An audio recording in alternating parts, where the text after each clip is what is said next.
Hello বন্ধুরা, আমি শামসুন্নাহর Shelley. আমার বর্তমান বয়স 18। কিন্তু আজকে আমি তোমাদেরকে যে ঘটনাটা বলবো, তখন আমার বয়স ছিল মাত্র 14 বছর। সবে মাত্র আমি যৌবনে পা রেখেছি। আমি আমার মায়ের সাথে একসাথে থাকতাম। আমাদের পারিবারিক অবস্থা মোটামুটি ভালোই ছিল। বাবা বহুদিন ধরে কুয়েতে থাকছেন, শুধু আমাদের সুখের জন্য। আমাদেরকে কোনো কিছুর অভাব বাবা দেননি। বন্ধুরা, আমার বাবা একজন কুয়েত প্রবাসী ছিলেন। আমার মা ছিলেন গৃহিণী। আমার বাবার শহরাঞ্চলে বহুতল বিশিষ্ট একটি ভবন ছিল। আমরা সেখানেই বসবাস করতাম। আমার বাবার পারিবারিক অবস্থা, পারিবারিক সম্পত্তি মোটামুটি ভালোই ছিল, যে কারণেই আমার বাবা বিদেশ থাকার কারণে আমাদের পরিবারের লোক সংখ্যা খুবই কম ছিল। আমাদের একটা কেয়ারটেকার, বাড়ির জন্য একটা কেয়ারটেকার অথবা একটা কাজের ছেলে খুবই জরুরি হয়ে গিয়েছিল। আর তাছাড়াও আমাদের বাসায় একজন কাজের মেয়েও আছে। কাজের মেয়ে প্রতিদিন কাজ করে চলে যেত, কিন্তু আমাদের বাসার কেয়ারটেকার অথবা কাজের ছেলে, সে আমাদের বাসার নিচে তলায় একটা ছোট্ট রুমে থাকত, আর আমরা থাকতাম দোতলায়। আমাদের বাসাটা ছিল 7 তলা বিশিষ্ট। বাকি সব রুমগুলোই ফ্যামিলি বাসা হিসেবে আম্মু ভাড়া দিয়ে দিত। এইভাবে আমি এবং আমার মায়ের জীবন খুব ভালোভাবেই চলছিল। আমি আমার পরিবারের একমাত্র মেয়ে বলতে পারেন। আমার মা সার্বক্ষণিক ঘরের টুকিটাকি কাজ করত, আর আমি সর্বদাই পড়ালেখা নিয়ে ব্যস্ত থাকতাম। আমাদের সুখের সুন্দর একটি পরিবার ছিল, কিন্তু সেই সুখের সুন্দর পরিবারে আমাদের বাসার কাজের ছেলে যেন বসন্তের কোকিল হয়ে দাঁড়াল। বন্ধুরা, আমাদের বাসার কাজের ছেলেটি ছিল অত্যন্ত সুন্দর, অল্প বয়সী, দেখতে অনেক চমৎকার, স্বাস্থ্যবান, হ্যান্ডসাম। যে কোনো মেয়ে তাকে দেখলে তার প্রেমে পড়ে যাবে। যদিও সে খুব একটা শিক্ষিত না, তারপরও তার চলাফেরা দেখে কেউ বুঝতে পারত না সে যে অশিক্ষিত, সে যে আমাদের বাসার কাজের লোক। তা নিজেকে মনেই করত না। কাজের লোক হয়েও সে বাড়িওয়ালার মতোই ভাব ধরত। নিজেকে সে বাড়িওয়ালা মনে করত। কাজের লোকের এরকম আচরণ দেখে আমরা মা মেয়ে অনেক খুশি, কারণ সে দায়িত্ব পালনে ছিল অনেক অটল। যাই হোক বন্ধুরা, এভাবেই চলছিল আমাদের জীবন। একদিন আমি বন্ধুরা আমার স্কুল থেকে একটু তাড়াতাড়ি চলে আসছিলাম। স্কুল থেকে চলে এসে আমি সরাসরি ওয়াশরুমে চলে গেলাম। ওয়াশরুম থেকে আসার সময় আমি মায়ের রুম থেকে কেমন জানি একটা অদ্ভুত আওয়াজ শুনতে পেলাম। অদ্ভুত আওয়াজ শুনতে পেয়ে আমি দৌড়ে এগিয়ে গেলাম মায়ের রুমের দিকে। আমি মায়ের রুমের দরজার পাশে গিয়ে জোরে ধাক্কা দিতেই আমার মায়ের রুমের দরজা খুলে যায়, আর আমি সেখানে দেখতে পেয়েছিলাম আমার মা আর কাজের ছেলে কেমন জানি এক অদ্ভুত রকমের কাজ করছে, যা দেখে আমি পুরো হতবাক হয়ে গেলাম। আমি লজ্জায় ঘৃণায় আমার মায়ের রুম থেকে চলে আসলাম, আর কাজের ছেলে চুপচাপ করে মায়ের রুম থেকে বেরিয়ে গেল। আর মা রুমের মধ্যে থেকে কি যেন ভাবতে শুরু করল। আমি মনে মনে ভাবলাম, এটা আমি কি দেখলাম? তাহলে কি আমার মা আমার বাবাকে রেখে কাজের ছেলের সাথে এতদিন এইসব করে বেড়াচ্ছে? মায়ের এইসব কাণ্ড নিজেকে কোনোভাবেই বিশ্বাস করাতে পারছি না।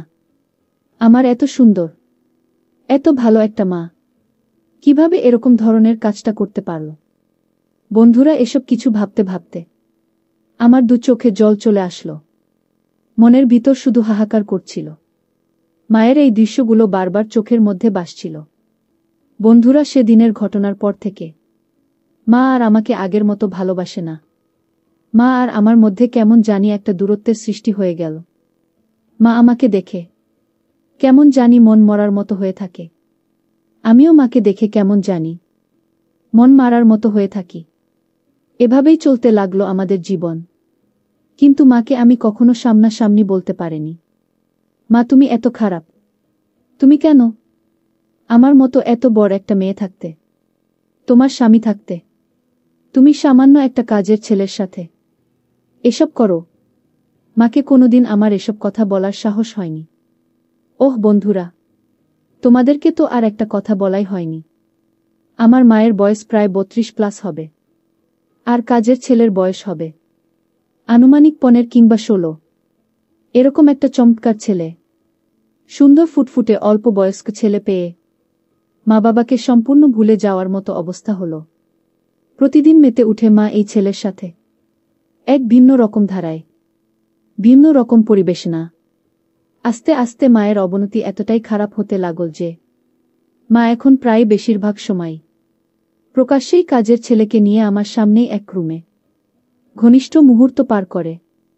আমার কিছু বলারও সাহস ছিল না, কারণ আমার বাবা তাকে বিদেশ আর এসব কথা তো কারো জানার কথা না, কারো বোঝার কথা না। কারণ আমরা যেখানে থাকতাম সেখানে অনেক সেফটি ছিল। আশপাশের মানুষ এবং কি অন্য কোনো মানুষও সহজে আমাদের রুমে প্রবেশ করত না। মা আর কাছের ছেলের এরকম আচার ব্যবহার আমার কাছে মোটেও ভালো লাগত না। আমি তাদের ব্যবহারে অতিষ্ঠ হয়ে যাচ্ছিলাম। এক পর্যায়ে আমি বললাম, মা তুমি যদি এরপর কাছের ছেলের সাথে এরকম ধরনের কাজ করো, তাহলে কিন্তু আমি আমার বাবাকে বলে দেব তোমাদের এরকম আচরণ আমি আর সহ্য করতে পারছি না। তারপর বন্ধুরা মা আমাকে বলল, মা শেলি, তুই আমার মেয়ে, তুই যদি আমার কষ্ট না বুঝ, তাহলে কে বুঝবে আমার কষ্ট? তোর বাবা আজ থেকে প্রায় 14-15 বছর হয়ে গেছে বিদেশ থাকে। তোর বাবা কি একবারও ভাবা উচিত ছিল না আমি কিভাবে একলা একলা সময় কাটাই, আমি কিভাবে আমার প্রয়োজন পূরণ করি, কিভাবে আমি এতটা দিন পার করেছি? তোর বাবার শুধু টাকা, শুধু টাকা প্রয়োজন।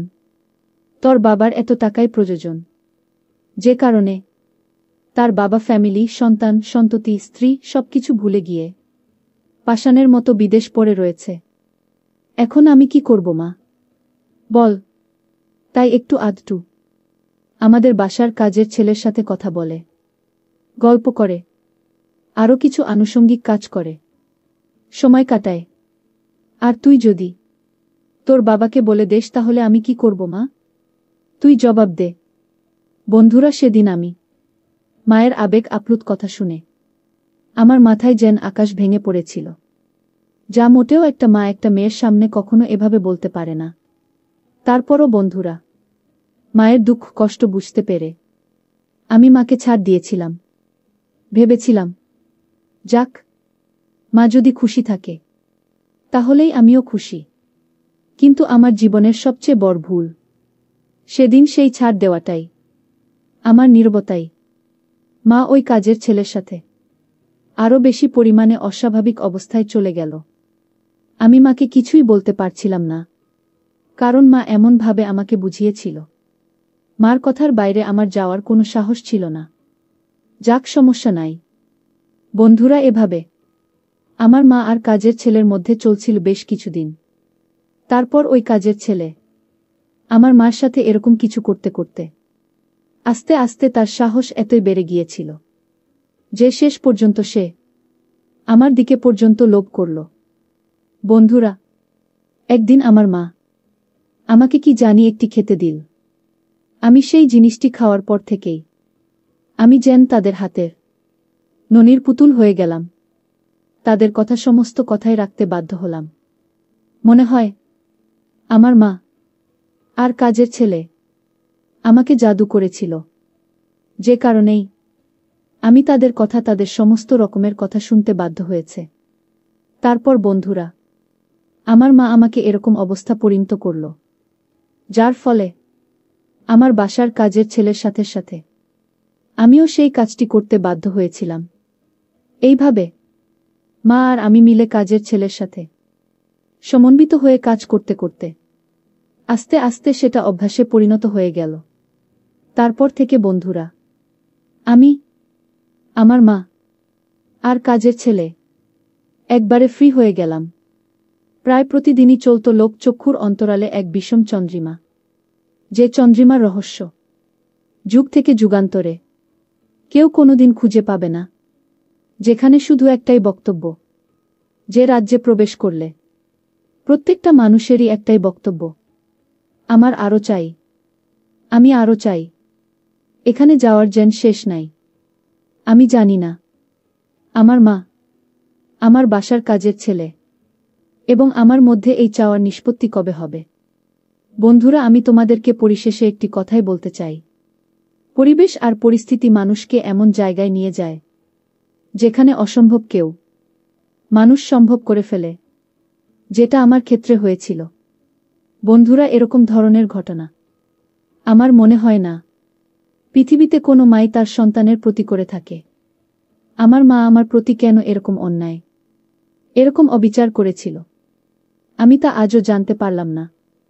আমি জানি না কেন আমার জীবনটাকে আমার মা এরকম উদ্দেশ্যবিহীন সাগরে ভাসিয়ে দিয়েছিল। তা আমি আজও জানতে পারলাম না। শুধু এইটুকুই জানতে পারলাম, যা হয়েছিল সবই আমার ভাগ্য। বন্ধুরা, আজকে এই পর্যন্তই। গল্পটি যদি তোমাদের ভালো লাগে তাহলে অবশ্যই লাইক, কমেন্ট, শেয়ার করবা। বন্ধুরা, তোমরা যদি এরকম ধরনের ইন্টারেস্টিং গল্প পেতে চাও তাহলে দয়া করে আমার চ্যানেলটিকে সাবস্ক্রাইব করে ভিডিওটি দেখার জন্য তোমাদের সকলকে অসংখ্য ধন্যবাদ।